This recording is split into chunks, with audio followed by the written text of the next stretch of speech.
ya Nana. Selamat pagi, Bu. Bagaimana keadaannya hari ini? Baik, Bu. Alhamdulillah semuanya sehat walafiat ya. Semoga kita semua selalu berada di dalam lindungan Allah Subhanahu wa taala. Dan jangan lupa selalu berdoa agar pandemi Covid-19 ini cepat berlalu supaya kita semua dapat beraktivitas seperti sedia kala. Masih tetap semangat? Semangat, Bu. Oke, bagus. Semangatnya sangat luar biasa ya, Nana. Sebelum kita memulai pembelajaran hari ini, alangkah baiknya kita berdoa terlebih dahulu ya. Coba ketua kelas untuk memimpin doa hari ini. Sebelum belajar, marilah kita berdoa. Berdoa mulai. Selesai. Baik, anak-anak, Ibu akan mengecek kehadiran terlebih dahulu ya. Iya, Bu. Coba sekarang kalian tengok kanan, kiri, depan, belakang kalian. Apakah teman kalian ada yang tidak hadir? Hadir semua, Bu. Oh, hadir semua ya hari ini? Oke, bagus sekali semangatnya kelas 12 MIPA 1 ini. Semuanya hadir untuk mempelajari materi hari ini. Pada materi sebelumnya, kita sudah mempelajari tentang kaidah pencacahan. Coba sekarang, ada yang masih ingat nggak sih apa itu kaidah pencacahan? Coba, siapa yang masih ingat? Saya, Bu. Ya, Dimas, apa? Betul sekali Dimas. Ternyata Dimas masih ingat tentang apa itu kaidah pencacahan. Kaidah pencacahan merupakan suatu cara untuk menghitung kemungkinan yang dapat terjadi dalam suatu percobaan. Nah, pada pertemuan kali ini kita akan mempelajari materi lebih lanjut tentang kaidah pencacahan, yaitu tentang aturan pengisian tempat, yang mana kita akan mempelajari dua subbab materi, yaitu aturan penjumlahan dan aturan perkalian. Setelah kita mempelajari materi hari ini, Ibu harap kalian dapat menganalisis dan menjelaskan aturan penjumlahan dalam kaidah pencacahan. Yang kedua, menemukan solusi dari masalah kontekstual yang berkaitan dengan aturan penjumlahan. Yang ketiga, menganalisis dan menjelaskan aturan perkalian dalam kaidah pencacahan. Dan yang keempat, kalian dapat menemukan solusi dari masalah kontekstual yang berkaitan dengan aturan perkalian. Lalu, apa sih manfaat kita dalam mempelajari materi hari ini?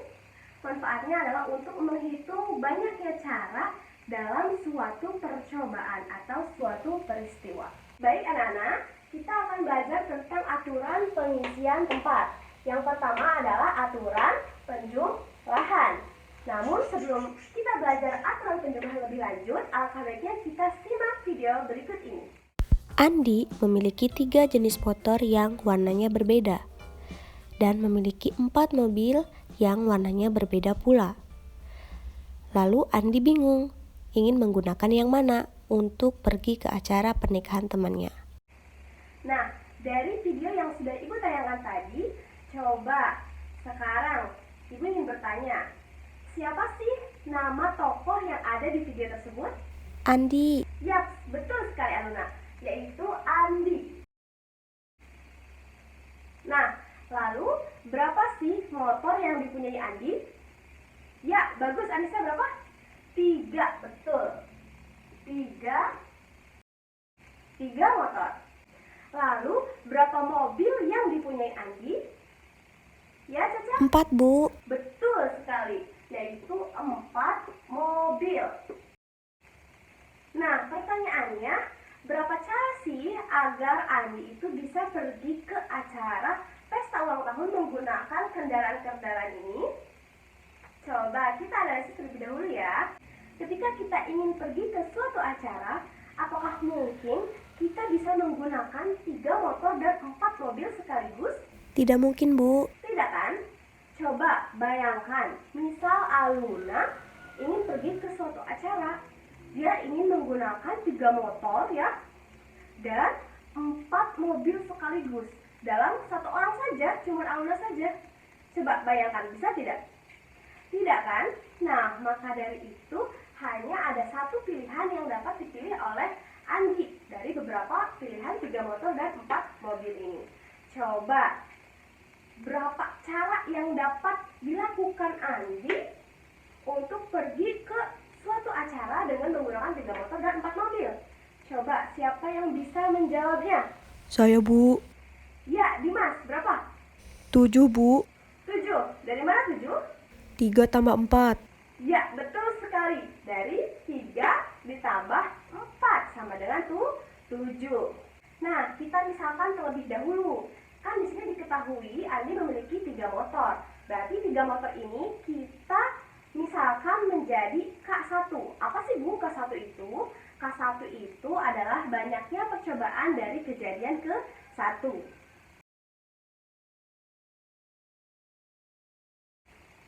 Nah, lalu 4 mobil ini kita misalkan sebagai apa? K2.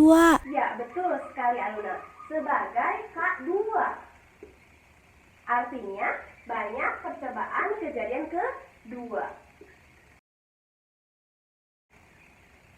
Nah, karena ini menggunakan aturan penjumlahan, maka cara menjawabnya adalah banyaknya percobaan sama dengan, karena ini ada 2 kejadian, ada K1 dan K2, maka kita tulis dua-duanya. Berarti K1 ditambah K2 sama dengan, K1-nya berapa? 3. K2-nya 4. Jadi 3 tambah 4, 7. Betul. Nah, karena ini merupakan suatu pilihan, maka kita menggunakan aturan penjumlahan.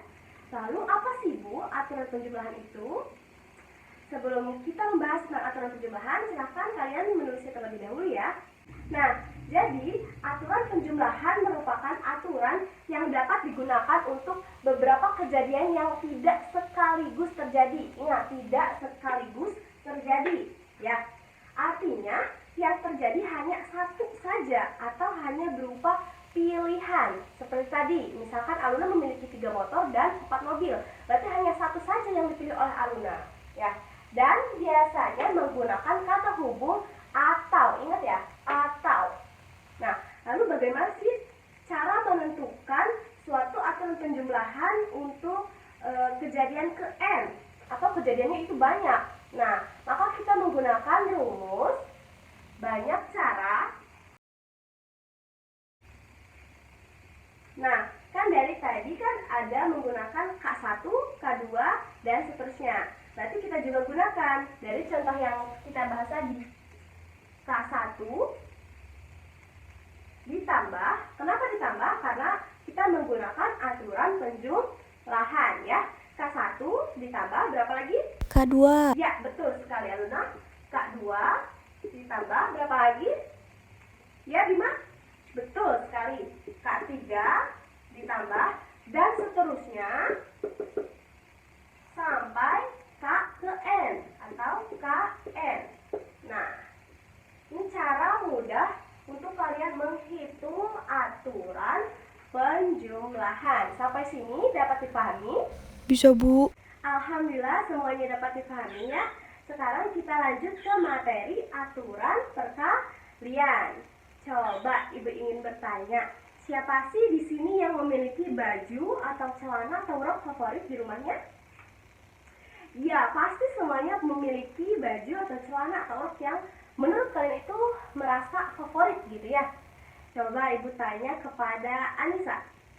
Anissa, baju yang menurut Anissa favorit itu ada berapa? 2 Bu. Ada 2. Lalu rok atau celananya? Roknya ada berapa? Ada 3 rok. Bagus sekali Anissa. Coba sekarang ke laki-laki, Bima. Bima, baju favorit Bima ada berapa? 3 Bu. Ada 3 baju, mantap. Dan celananya ada berapa? 3 Bu. Ada 3 juga.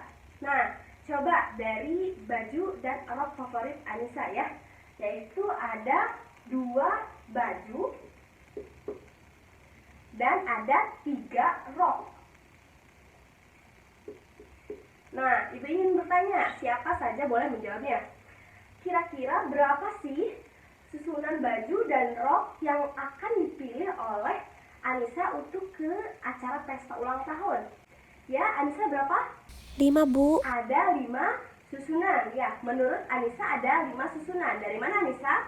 2 tambah 3. Dari 2 ditambah 3. Oke, Ibu tulis dulu ya. Anissa. Coba, ada yang memiliki jawaban lain selain dari jawaban Anissa? Saya, Bu. Ya, Aluna, ada berapa? Ada 6, Bu. Ada 6 susunan. Dari mana 6 susunan? 2 kali 3, Bu. Dari 2 dikali 3. Coba Ibu tulis dulu ya. Coba, ada yang memiliki jawaban yang berbeda selain dari jawaban Aluna dan juga jawaban Anissa? Tidak ada? Oke, kalau tidak ada, Ibu akan jelaskan ya. Coba, menurut kalian, ketika kalian ingin pergi ke suatu acara pesta ataupun acara lainnya, jika ada 2 baju atau 3 rok, apakah mungkin kalian hanya menggunakan 1 baju saja tanpa menggunakan rok? Tidak mungkin, Bu. Apakah mungkin kalian hanya menggunakan rok saja tanpa menggunakan baju? Tidak, Bu. Tidak mungkin kan? Maka dari itu kita harus menggunakan 1 baju dan 1 roknya. Ya, coba untuk memudahkan kalian tentang aturan perkalian ini, Ibu ada alat peraga berupa multiplication rule. Ya. Nah, di sini sudah sesuai ya dengan baju dan rok yang dipunyai Anissa. Ya, Anissa memiliki 2 baju favorit dan 3 rok favorit. Ya, coba kita lihat. Nah, di sini kan ada 2 baju dan 3 rok. Kita pasangkan satu persatu. Ya, coba di sini 1 bajunya berwarna hijau. Kita akan pasangkan ke rok yang pink. Jadi nantinya akan menjadi warna apa saja? Iya, betul. Baju hijau dan rok pink. Coba, siapa yang mau memasangkannya ke sini? Saya, Bu. Ya, sok, Aluna, sini maju. Ya, bagus sekali Aluna ya, yaitu baju hijau dan rok pink. Coba, di sini kan ada 5 susunan baju lagi tuh.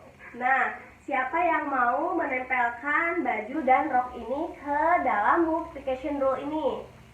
Ayo, siapa? Aluna lagi, Anissa, Bima, Caca.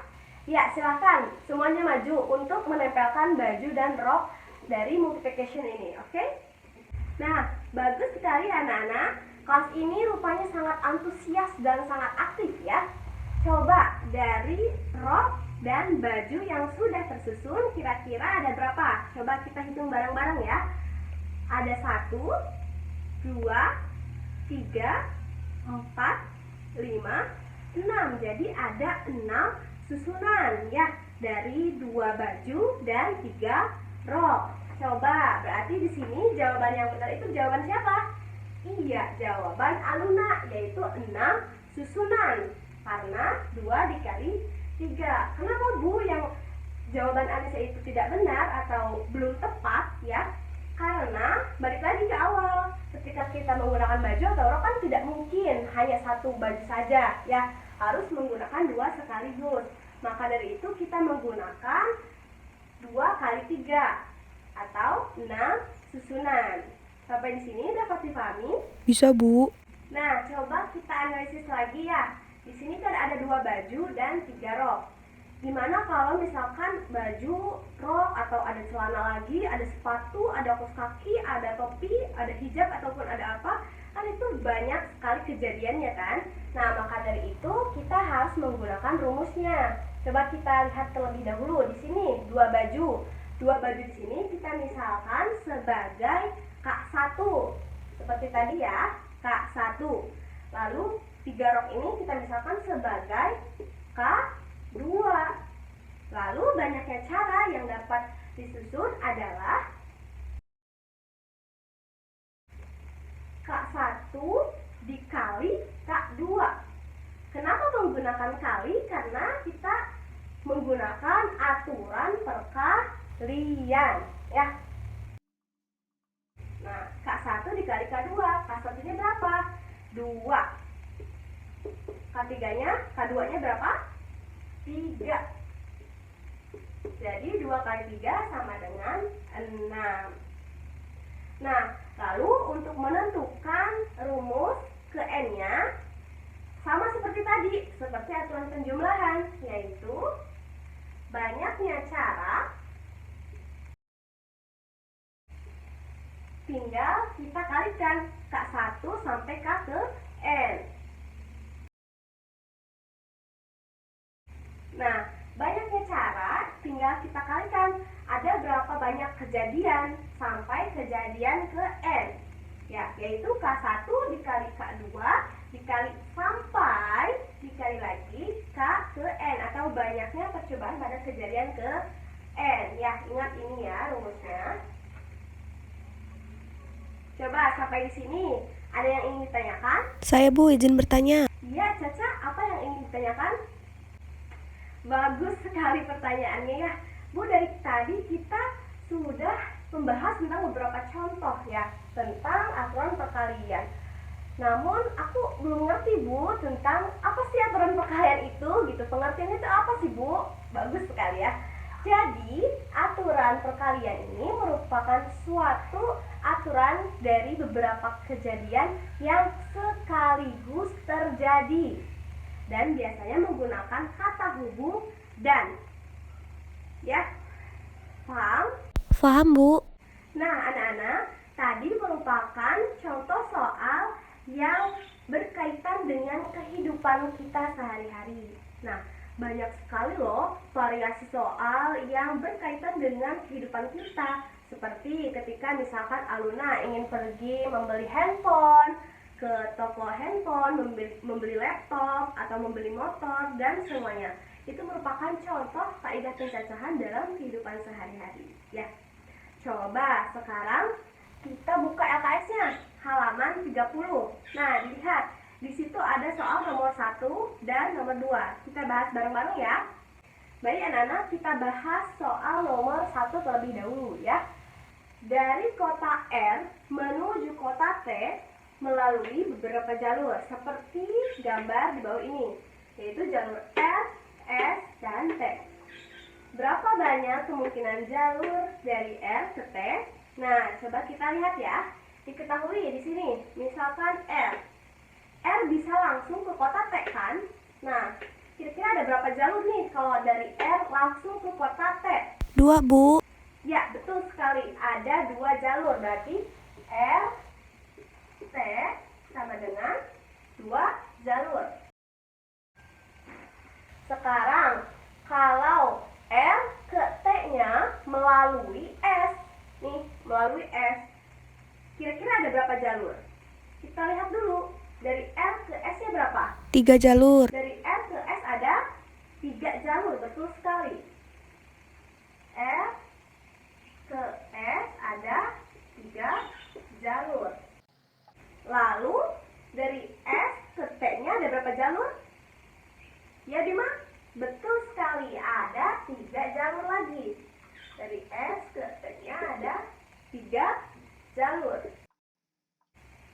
Nah, dari sini nih, ya, kita bisa menggunakan aturan apa coba? Ada yang tahu? Saya tahu Bu. Ya, bisa? Betul sekali, aturan perkalian. Maka, dari R ke T jika melalui S adalah 3 dikali 3. Ya, karena dari R ke S-nya 3 jalur, dan S ke T-nya juga 3 jalur, maka 3 dikali 3 sama dengan 9. Nah, lalu berapa banyak sih kemungkinan jalur dari R ke T-nya? Berarti kita jawab nih.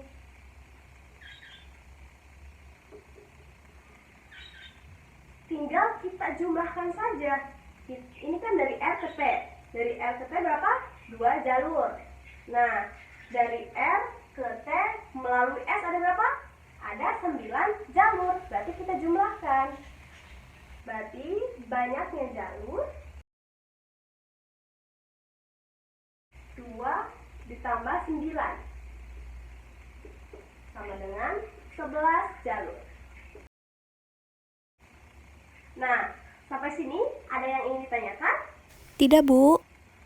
Semuanya paham ya? Jadi di sini perpaduan antara aturan perkalian dan juga aturan penjumlahan. Nah, sangat bervariatif kan soalnya? Oke, kita langsung ke soal nomor 2. Kita lihat soal nomor 2 ya. Tentukanlah banyaknya bilangan yang terdiri dari 3 angka yang dapat disusun dari angka 1, 2, 3, 4, dan 5. Jika yang A, angka-angkanya itu tidak boleh muncul berulang. Sedangkan yang B, angka-angkanya boleh muncul berulang. Coba ya, yang diketahui kita itu mintanya hanya 3 angka. Berarti kita bisa membuat 3 kotak. Ya, untuk mempermudah. Nah, karena yang diinginkan 3 angka berarti 1, 2, 3. Nah, kita lihat angkanya harusnya dari angka 1 dan sampai 5. Berarti ada 5 angka. Nah, dari pertanyaan yang A, angka-angkanya itu tidak boleh muncul berulang. Berarti otomatis dari kotak yang pertama kita bisa menyusun berapa angka? 5, Bu. Ya, betul sekali Bima. 5 angka. Nah, kotak yang kedua kira-kira berapa? Jika angkanya itu tidak boleh berulang. Ya, angka berapa? 4. Betul sekali, yaitu 4 angka. Karena angkanya tidak boleh berulang, jadi tidak boleh sama di dalam 3 angka ini. Ya, jadi dari kotak yang ketiga ini kira-kira ada berapa angka jika angkanya tidak boleh berulang? Ya, Dimas? 3. Betul sekali, ada 3 angka. Tinggal kita kurangin aja dari setiap angka-angkanya ya. Yang pertama 5, yang kedua 4, dan yang ketiga 3.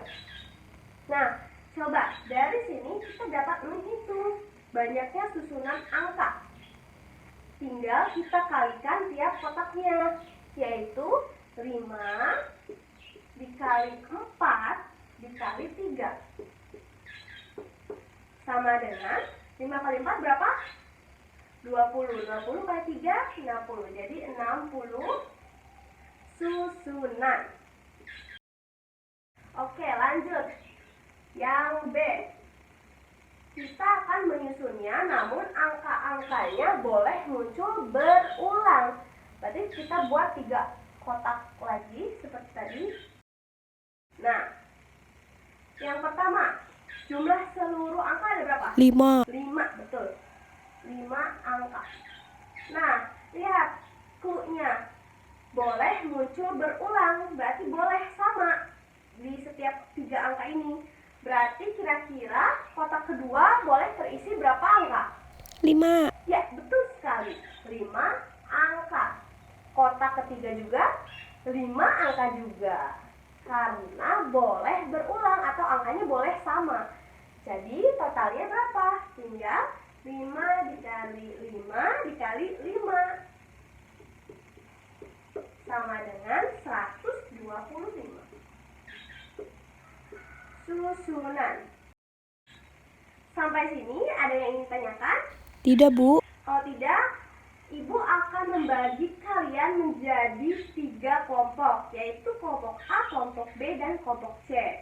Nah, nanti masing-masing kelompoknya mendiskusikan soal yang Ibu berikan. Nah, setelah kalian sudah mengerjakannya, seperti biasa, kalian mempresentasikan hasil diskusi kalian ke depan. Dapat dipahami?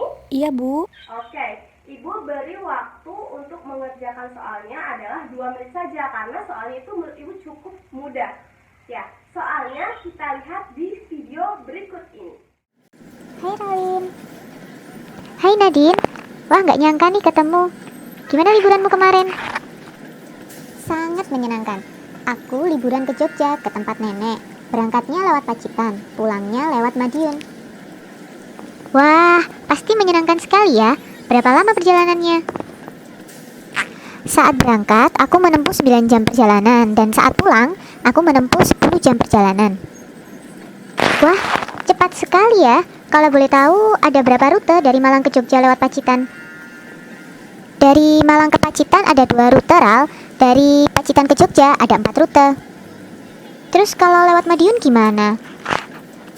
Kalau lewat Madiun, dari Jogja ke Madiun ada 3 rute. Sedangkan dari Madiun ke Malang ada 5 rute. Jadi kalau gitu ada berapa banyak rute perjalanan ya dari Malang ke Jogja melalui Pacitan? Waduh, ada berapa ya?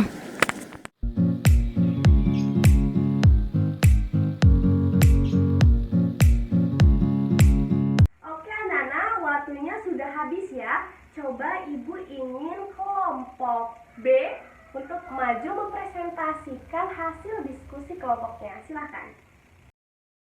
Bagus sekali ya kelompok B. Di sini sudah sangat jelas ya diketahui, ditanyakan dan dijawabnya ya. Coba diketahui dari video tersebut apa? Yaitu Nadine berlibur ke Jogja melalui jalur Pacitan dan Madiun. Betul. Yang kedua, rute dari Malang ke Pacitannya ada 2 rute. Malang ini adalah posisi awal Nadine ya. Lalu rute dari Pacitan ke Jogjanya ada 4 rute. Ada lagi info bahwa jika lewat ke Madiun ya, dari Jogja ke Madiunnya itu ada 3 rute. Sedangkan dari Madiun ke Malang atau ke tempat asal Nadine itu ada 5 rute. Nah, yang ditanyakan apa? Yang ditanyakan ada berapa rute dari Malang ke Jogja melalui Pacitan. Ya, ingat Pacitan. Kita lihat nih, dari Malang ke Pacitan ada 2 rute. Lalu Pacitan ke Jogjanya ada 4 rute. Berarti tinggal kita kalikan saja. 2 kali 4 sama dengan 8 rute. Betul sekali kelompok B. Nah, tadi Ibu juga sudah lihat kelompok A dan kelompok C. Nah, jawabannya itu benar-benar sama ya. Semuanya sangat terurut dan sudah sangat rapi menjawabnya. Nah, coba kira-kira Ibu ingin bertanya lagi ya. Jika Ibu tanya ada berapa rute dari Malang ke Jogja melalui jalur Madiun, kira-kira ada berapa rute ya? Ya, kelompok C? Ya, bagus sekali. Ada 15 rute, yaitu dari 3 rute dikali 5 rute, jadi 15 rute. Rute Malang ke Jogja melalui Madiun sama dengan 3 dikali 5 sama dengan 15 rute. Sampai di sini ada yang ingin ditanyakan? Tidak, Bu. Baik, jika tidak ada mungkin Ibu cukupkan materi pembelajaran hari ini ya Nana. Semoga materi kali ini dapat bermanfaat bagi kita semua. Namun sebelum Ibu tutup, Ibu ingin memberikan soal untuk kalian kerjakan di rumah ya. Nanti minggu depan kita bahas bareng-bareng. Nah, soalnya adalah jangan lupa ya, kerjakan PR-nya secara mandiri. Oke, sebelum Ibu tutup, kita bisa menyimpulkan materi pembelajaran hari ini. Kira-kira kita belajar apa saja sih hari ini? Iya, betul. Kita mempelajari 2 aturan pengisian tepat, yaitu aturan penjumlahan dan aturan perkalian. Nah, ciri-cirinya apa sih dalam aturan penjumlahan dan aturan perkalian? Iya, betul. Aturan penjumlahan yaitu aturan yang tidak sekaligus terjadi dan ciri-cirinya menggunakan kata hubung atau ya. Lalu aturan perkalian ciri-cirinya apa? Ya, betul. Yaitu suatu kejadian yang sekaligus terjadi dan biasanya menggunakan kata hubung dan ya. Oke? Dapat dipahami semuanya? Bisa, Bu. Oke, kalau begitu Ibu cukupkan pembelajaran hari ini. Mohon maaf apabila ada kesalahan kata. Wabillahi taufiq wal hidayah. Wassalamualaikum warahmatullahi wabarakatuh. See you next week.